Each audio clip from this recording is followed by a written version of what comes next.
আল্লাহ নবী আব্দুল্লাহ ইবনে মাসউদকে বলছেন, ও আব্দুল্লাহ, আর তিলাওয়াত করবা না, এখানেই বন্ধ করো। আব্দুল্লাহ ইবনে মাসউদ বলেন, আমি নবীর দিকে তাকাইলাম, নবীর দিকে তাকিয়ে দেখলাম আল্লাহ নবীর দুটি চোখ থেকে একেবারে দুই গন্ড বেয়ে বেয়ে পানি জমিনের মধ্যে পড়তেছে। নবী করিম সাল্লাল্লাহু আলাইহি ওয়াসাল্লাম আব্দুল্লাহ ইবনে মাসউদের কোরআন তিলাওয়াত শুনে কাঁদতে শুরু করে দিয়েছেন।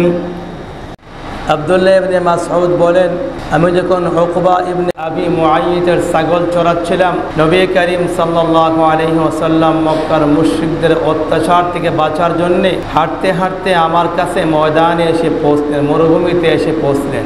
আসার পরে বিশ্বনবী আব্দুল্লাহ ইবনে মাসউদকে বললেন, আপনার কাছে কি এমন কোনো ছাগল আছে যার দুধ দোহন করে আমাদেরকে একটু পান করাইতে পারেন? কারণ আমরা সুদীর্ঘ রাস্তা চলতে চলতে ক্লান্ত হয়ে পড়েছি।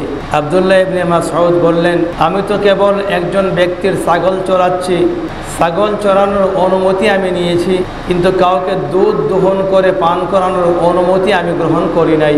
এজন্য আপনাকে আমি আমার শত ইচ্ছে থাকার পরেও দুধ পান করাইতে পারলাম না। নবী করিম সাল্লাল্লাহু আলাইহি ওয়াসাল্লাম আব্দুল্লাহ ইবনে মাসউদকে বললেন, আপনার কাছে কি এমন কোনো ছাগল আছে যেটা এখনো দুধ দেওয়ার বয়সে উপনীত হয় নাই, অর্থাৎ এখনো বাচ্চা দেয় নাই? যদি এমন ছাগল থাকে তাহলে আমার কাছে একটি ছাগল নিয়ে আসেন। আব্দুল্লাহ ইবনে মাসউদ রাদিয়াল্লাহু তাআলা আনহু এমন একটি ছোট্ট ছাগল নিয়ে আসলেন, যে ছাগলটি এখনো বাচ্চা দেয় নাই, দুধ দেওয়ার মতো বয়সে উপনীত হয় নাই।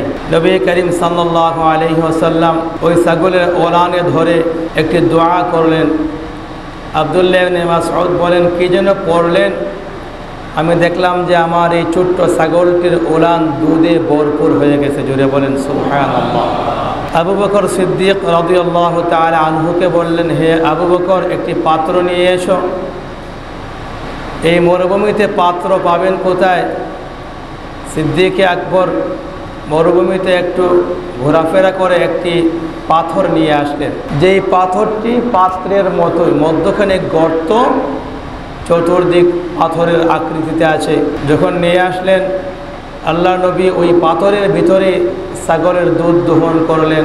দুধ দোহন করার পরে নবী করিম সাল্লাল্লাহু আলাইহি ওয়াসাল্লাম আবু বকর সিদ্দিককে বললেন, হে আবু বকর, তুমি আগে দুধ পান করো। প্রথমত আবু বকর সিদ্দিক রাদিয়াল্লাহু তাআলা আনহু দুধ পান করলেন। আব্দুল্লাহ ইবনে মাসউদ বলেন, এরপরে আমাকে দুধ পান করার জন্য দেওয়া হলো। আমিও পরিতৃপ্ত হয়ে দুধ পান করলাম। তারপরে নবী করিম সাল্লাল্লাহু আলাইহি ওয়াসাল্লাম দুধ পান করলেন। এরপরে এই ছাগলের ওলানকে লক্ষ্য করে বললেন, তুমি আগের মতো শুকিয়ে যাও। আব্দুল্লাহ ইবনে মাসউদ বলেন, তারপরে ওই ছাগলটি আগের মতো হয়ে গেল, তার ওলান থেকে সব দুধ নিঃশেষ হয়ে গেল। আব্দুল্লাহ ইবনে মাসউদ যখন এই দৃশ্য দেখলেন, ওনার মনে একটা রেখাপাত করলো, নিশ্চয়ই ওই মক্কার সম্ভ্রান্ত কোনো মানুষ, নিশ্চয়ই ওনার কাছে এমন কিছু বিশেষত্ব আছে যা অন্য মানুষের কাছে নেই। আব্দুল্লাহ ইবনে মাসউদ রাদিয়াল্লাহু তাআলা আনহু বিশ্ব নবীর কাছে আবদার করলেন, আপনি যেই দোয়াটি পরে ছাগলের ওলানের দিকে লক্ষ্য করে দোয়া পড়েছিলেন আর ওলানটি দুধে ভরপুর হয়ে গেল, আপনি সেই দোয়াটি আমাকে শিখিয়ে দেন। নবী করিম সাল্লাল্লাহু আলাইহি ওয়াসাল্লামের সাথে ওনার কিছু কথাবার্তা এখানে হলো। আল্লাহর নবী সেখান থেকে জরুরত সারার পরে চলে গেলেন। আব্দুল্লাহ ইবনে মাসউদ রাদিয়াল্লাহু তাআলা আনহু পরবর্তী সময়ে কোনো এক সময়ে আল্লাহ নবীর কাছে কালিমা পড়ে মুসলমান হয়ে গেলেন। মুসলমান হয়ে যাওয়ার পরে আব্দুল্লাহ ইবনে মাসউদ রাদিয়াল্লাহু তাআলা আনহু নবীর সাথে ছায়ার মতো থাকতেন। আল্লাহ নবী যখন গোসল করতে যাইতেন, আব্দুল্লাহ ইবনে মাসউদ রাদিয়াল্লাহু তাআলা আনহু পর্দার ব্যবস্থা করে দিতেন। নবী যখন রাস্তা চলতে চাইতেন, আব্দুল্লাহ ইবনে মাসউদ নবীজির স্যান্ডেল খরম মুবারক নবীজির পায়ে পরিয়ে দিতেন।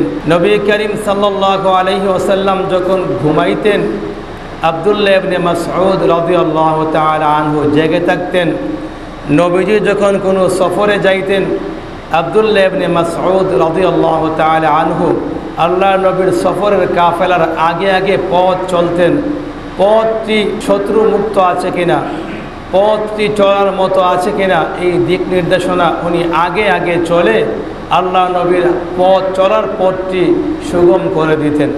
নবী করিম সাল্লাল্লাহু আলাইহি ওয়াসাল্লামের কাছ থেকে আব্দুল্লাহ ইবনে মাসউদ রাদিয়াল্লাহু তাআলা আনহু পবিত্র কোরআনের 70টি সূরা মুখস্থ করেছিলেন, শিখেছিলেন।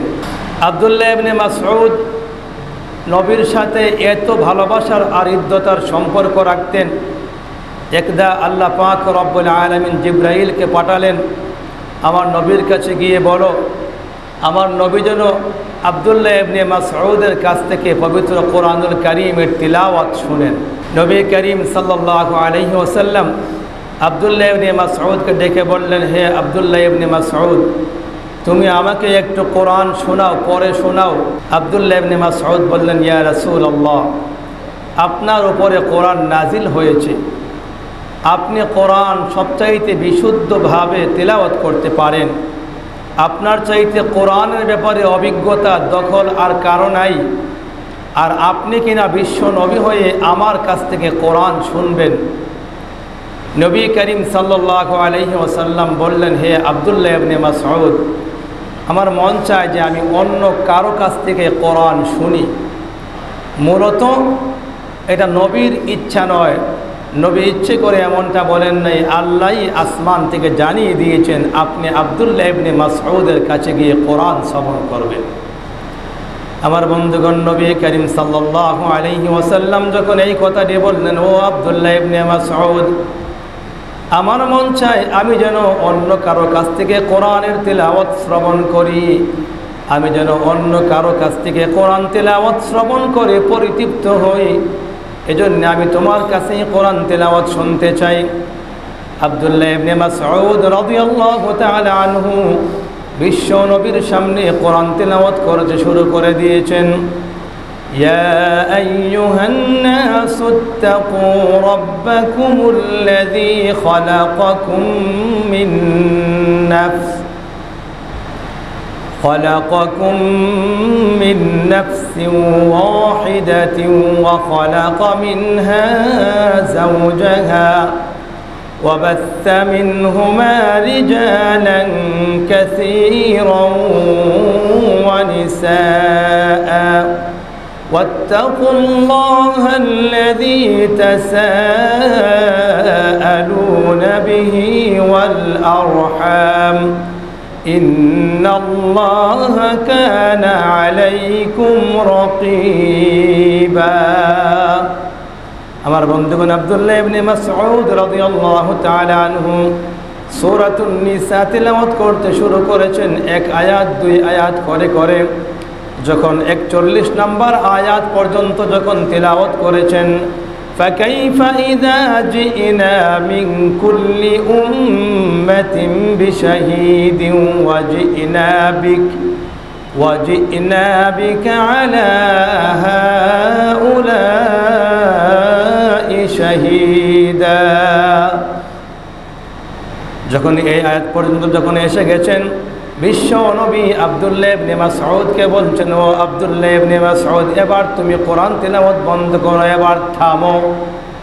কারণ এই আয়াতের মধ্যে বলা হয়েছে ফাকাইফা ইযা জিনা মিন কুল্লি উম্মাতিন বিশাহিদ, তখন তাদের অবস্থা কি হবে যখন নাকি হাসরের ময়দানে প্রত্যেকটা গোত্র থেকে প্রত্যেকটা দল থেকে যখন এক একজনকে তাদের বিরুদ্ধে সাক্ষ্য হিসাবে দাঁড় করানো হবে।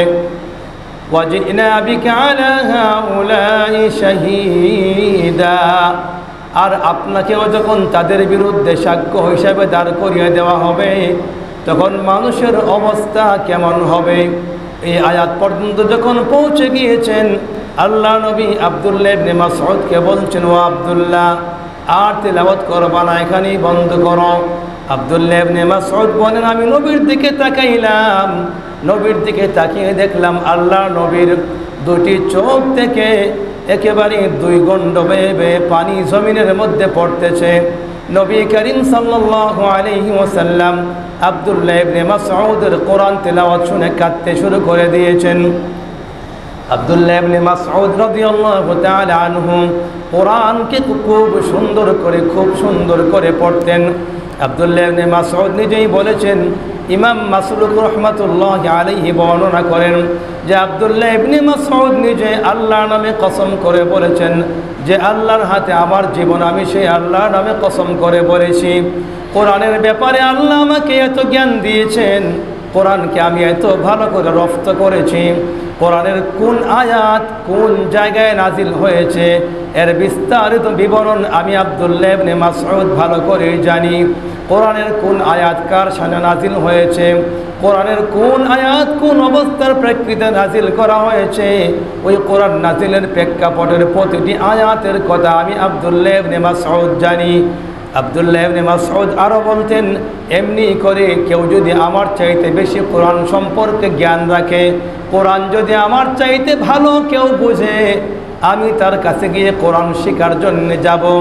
যদি দেখা যায় যে তার মধ্যে আমার মধ্যে ডিস্টেন্স বেশি হয়, দূরত্ব বেশি হয়, যদি একটার পরে আরেকটা বাহন পরিবর্তন করা লাগে, যদি একটার পরে আরেকটা কি বলে যানবাহনকে পরিবর্তন করা লাগে, আমি আব্দুল্লাহ ইবনে মাসউদ একটার পর আরেকটা বাহনকে পরিবর্তন করব, একটার পর আরেকটা বাহনকে পরিবর্তন করব। এমনি করে করে যার কাছেই আমার চাইতে কোরআনের জ্ঞান বেশি আছে, যার কাছেই আমার চাইতে কোরআনের ইলম বেশি আছে, আমি আব্দুল্লাহ ইবনে মাসউদ তার কাছে গিয়েই আমি কোরআনের জ্ঞান অর্জন করব। জোরে বলেন সুবহানাল্লাহ। কোরআনের সঙ্গে সম্পর্ক বেশি রেখেছেন, এজন্য আল্লাহ সম্মান বাড়িয়ে দিয়েছেন। মানুষ দেখতে এত ভালো, এত বড় ছিলেন না, একেবারে খাটো ছিলেন, পায়ের মধ্যে এক ধরনের পাটাকে খুঁড়িয়ে খুঁড়িয়ে হাঁটতেন, এক ধরনের ল্যাংরা মানুষের মতো দেখতে মনে হইতো। আব্দুল্লাহ ইবনে মাসউদ যদিও এমন ছিলেন, দেখতে এমন সুন্দর ছিলেন না, কোরআনওয়ালা হওয়ার কারণে আল্লাহ কত দাম বাড়িয়ে দিয়েছেন। আল্লাহ নবী বলতেন, ও আমার সাহাবায়ে কেরাম, যদি তোমাদের কাউকে ফিকহের কোনো মাসআলা জানতে হয়, যদি তোমাদের কাউকে ফতোয়া জানতে হয়, তাহলে তোমরা আব্দুল্লাহ ইবনে মাসউদের কাছে যাইবা। আব্দুল্লাহ ইবনে মাসউদ হলেন রাইসুল ফুকাহা, তিনি হলেন মুফতিয়ানে কেরামদের মধ্যে সবার চাইতে বড়, তিনি হলেন সরদার, তিনি হলেন নেতা, তিনি এত বেশি পরিমাণে ইলমে ফিকহের জ্ঞান রাখেন যেটা আর কোনো সাহাবায়ে কেরাম রাখেন না।